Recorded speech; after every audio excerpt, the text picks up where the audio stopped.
कमलायतलोचन लोकपते विजयी भव वेङ्कटशैलपते सचतुर्मुख षण्मुख पञ्चमुख प्रमुखाखिल दैवतमौलिमणे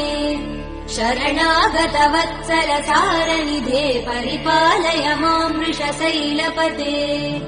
अतिवेलतया तव दुर्विषहैयनुवेल कृदैरपराध सदैः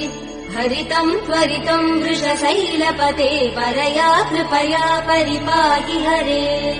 अधिवेङ्कटशैलमुदारमते जनताभिमतादिगदानरतात् परदेवदया गदितान् निगमै कमलादयितान् परं कलये कलवेणुरवावसगोपवधू शतकोटिवृतात् स्मरकोटिसमात् प्रतिवल्लविकाभिमदात् सुखदात् वसुदेव